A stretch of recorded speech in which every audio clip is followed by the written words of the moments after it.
ئەی وەزیری پەروەردە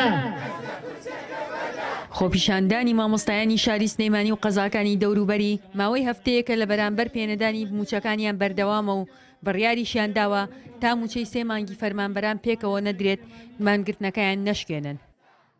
داوای حەقێکی مەشروعی و سەرەتایی مامۆستاکەین وەکو هەر چینێک لە چینەکانی ناو کۆمەڵگە کە ئەمڕۆ ئەو قەیرانەی کە ڕوبەڕووی هەرێمی کوردستان بۆتەوە و بەرۆکی تاک بە تاکی ئەم کۆمەڵگەی گرتۆ مامۆستایانیش بە حکمی ئەوەی کە هەژارترین چینن بەڕاستی لەناو هەموو چینەکانی تری کۆمەڵگە ڕوبەڕووی ئەم قەیرانە زیاتر بوونەتەوە لەبەرەوە ئێمە داوای موچەی 3 مانگی خوراوی خۆمانەکەین کە ماوەی 2 ساڵە موچەی مامۆستا بەڕاستی خەلەلی موچەی سەرجەم فەرمانبەرانی هەرێمی کوردستان خەلەلی تێکەوتووە بەهۆی ئەو قەیرانە داراییەوە.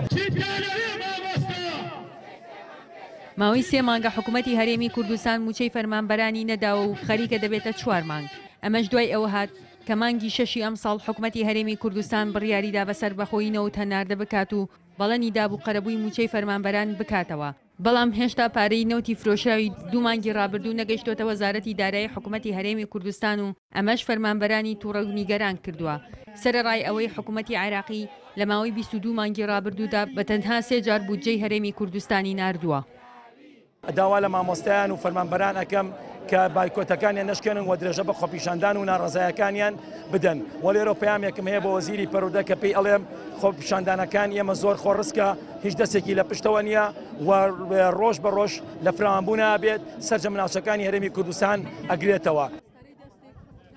ئەو هەرڵێ ئێمە لە قەیرانین و ئێوە سەبرتان بێ باشە ئێمە بەوان نەڵێن سەبر تاکەی باشە من سەبرەکەم بەڵام ئایا خاوەن خانۆکەم داوای پارە ئەکا بەچی بیەم مناڵەکەم ئێوە بچێتە خوێندنگا بەچی کرێ سیاری بۆ بم بەچی ژیانی ڕۆژانی بۆ دابینکەم کە من پارە نەبێت بەچی بتوانم بژیم هەڵبەتە زۆرم بۆ هاتووە نەک هەر تەنها موچەش ئێمە هەر بۆ تەنها بۆ موچە نەهاتوونەتە سەرجادا بەڵکو کەین لێرە داوای مافی خۆمانەکەین مافی هەموو تاکێکی ئەم کوردستانە.